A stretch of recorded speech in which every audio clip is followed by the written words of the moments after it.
G'day everyone, congratulations to the teams that are remaining in the Evertech Fantasy Footy League. There's 4 teams left in the top half. Congratulations to everyone there. There's 3 teams left in the bottom half. If you're still in that competition, you probably deserve it. Wayne, welcome to the show. Thank you, pleasure to be here again. What did you do with your week off? The boys had a nice little hit out. Rested a couple of my more important players. Gave just the extended squad a bit of a run around. They responded nicely. I think they scored 13.98, which beat someone. It wasn't Tull, unfortunately, but it did beat someone. It's not great form.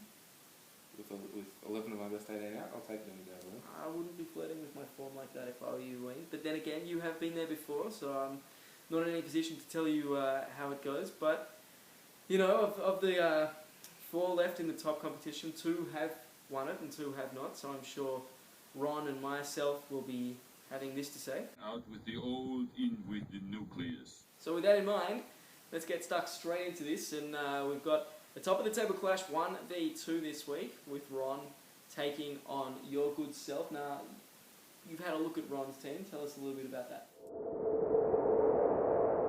Obviously, we know that Hodgie's out, which is a huge loss, of course. Clearly the best averaging defender of the year and just a huge leader with the men. And I think Ron's backline and team as a whole will suffer quite significantly. I think he described it as an incalculable loss, which is pretty damning. I tried to, but I struggled with that word. You did about 5 times. He's not the only out. We know Josh Caddy was subbed out early in last week's match. He's confirmed out for this week as well.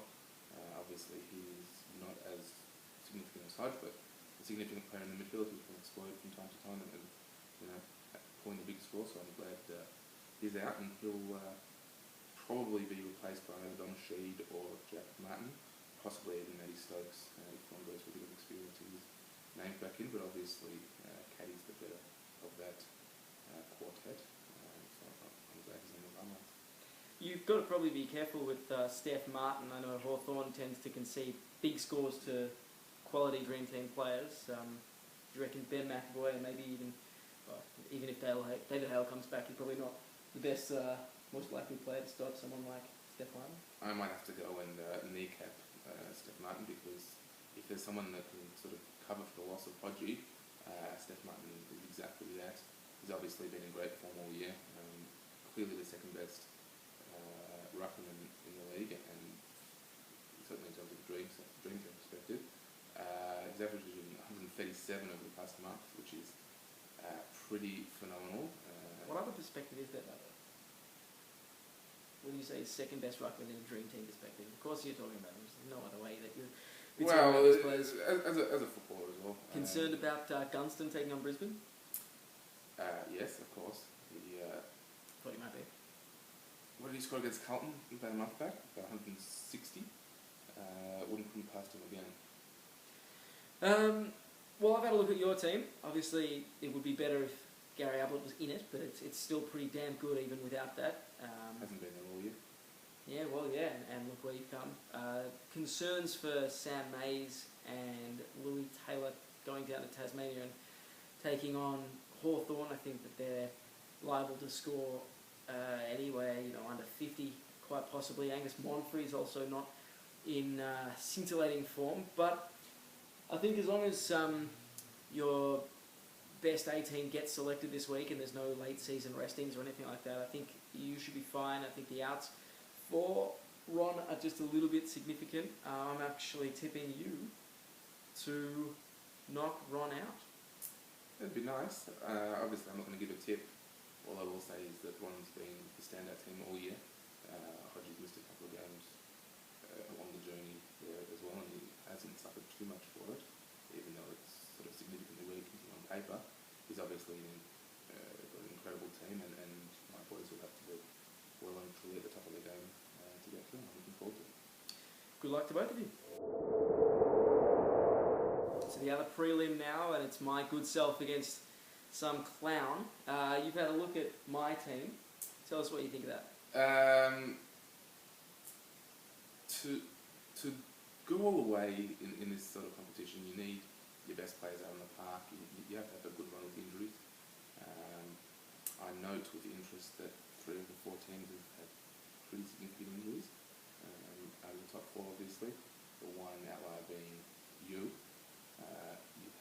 incredible run of injuries. That's my medical staff. Yeah, Thanks, guys. or a bit of luck.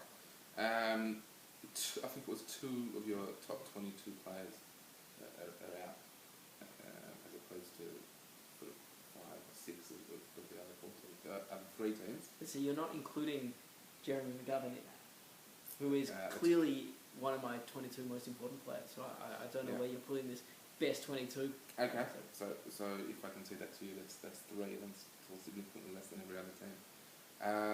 I will say that your team is in great form.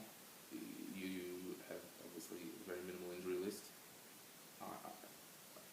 We'll look into it in a little bit more depth, but not only do I have your certainty for this week, I actually think you'll go all the way. And you're shaking. I'm excited. There's a strong positive feeling down at Horrors Land.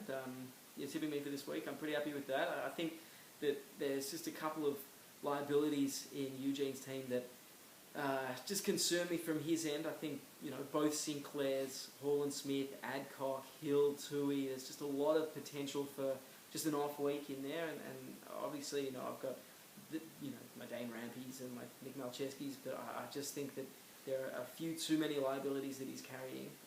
I'm pretty confident that I can progress to the grand final, get my damn name in the Hall of Fame that isn't for the lowest score of the year for once. You're tipping me as well. Let's hope that we're both right. Very much so. I'll give you 2 names this week. The first one is Jeremy Cameron, playing against Carlton.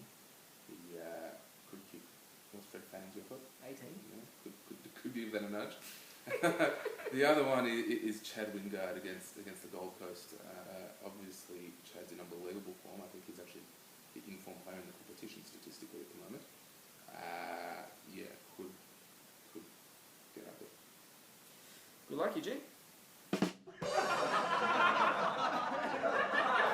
So now we come to the second last match on the wrong half of the table. And, well, it seems that my pre-season prediction of Pagel's team might have been a little bit misguided, and Pagel is actually in this match, which, who could have seen at the start of the year? He's has been Most pretty of us. unlucky. Fair enough. Sorry for drawing too high expectations on you, Pagel. You've had a look at his... you've had a look at half his team. I have had a look at half his team because it's only half a team worth looking at. He's actually got half a decent team, the other half is complete and utter crap. What I will point out, which has been quite interesting, is Pagel seems to really struggle with man management at his club, and I think some questions have to be asked of that, certainly by the league commissioner heading into next year. It seems not a lot of people want to actually be at the club, and that's a real indictment on Adam, I think. Henderson's already walked out. Yaron and Aish have half a foot out the door. On borrowed time. On top of that, Newman arguably retiring a year too early. It's been pretty handy for the team up in the forward line. What is going on there, Adam? Get your shit together, mate. You're a pretty average drafter, and couple that with terrible management skills, and it doesn't paint a pretty picture, that's for sure. My question for you is, what is Jacob Townsend doing on that list? I don't know even what a Jacob Townsend is, but I am intrigued to know whether or not Adam has one of his badges. He loves the media player badges. I might have to get one for him. Was he picked up if he was picked up in the pre-season draft, why wasn't he delisted halfway through? If he was picked up in the mid-season draft, why was he even picked up then? There's just no logical reason why Jacob Townsend should be on your list. That said, Pakes did put up a pretty handy score last week, above 1,500, and that was with a 12 in the back line from Alex for solo. So there's... Imagine if you had more than half a team. He'd scored 3,000? I wouldn't have thought that's possible. Might be, scored 1,500 with half a team. Might have been the third player person to ever hit the 1,800 mark. Yeah, well, Pakel scored pretty well last week. Josh Levy didn't. He had 17 players once again. I know I played him twice this year. It's not really fair. Everyone else that I got to play Josh Levy twice, but neither time did he field 18 players. He's got absolutely no semblance of depth whatsoever. I tell you what. Barely fields 7 midfielders. He played Tom Boyd on the field in the forward line, so there's just not much to like about that. We talk about Adam having half a team. I think Josh would love to have half a team.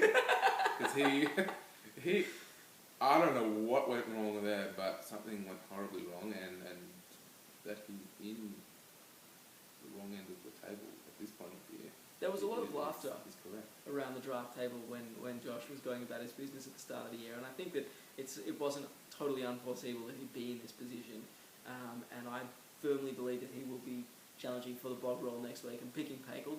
Mitch Duncan should come back, or at least he's a half chance to come back. He's listed as test, but you'd suspect that Geelong, in the situation that they're in, would need all their players back as soon as they possibly can. He'd want Devon Smith to come back as well. I'm not sure of the severity of his injury, but it didn't sound like it was too severe, and if he comes back and plays Carlton, he could do some real damage. I don't know, Duncan coming back would allow Hanley or Thurlow, they were both picked in the midfield, so one of them could go into the back line. But like I said, just a distinct lack of scoring potential there. Way too reliant on his top 18, and even then, top 17 basically, because he can hardly field it. So I'm picking Pakes to narrowly avoid the bog roll this week. How about yourself? I agree. I think half a team will always be a quarter of a team. And I'm very much looking forward to potentially giving Josh the bog roll. Well, good luck to everyone who's taking part this week. Good luck to everyone who has a week off, Richter. And when? Hopefully we'll be playing each other next week. Wouldn't that be exciting? I'd love to see the video if that was to be the case.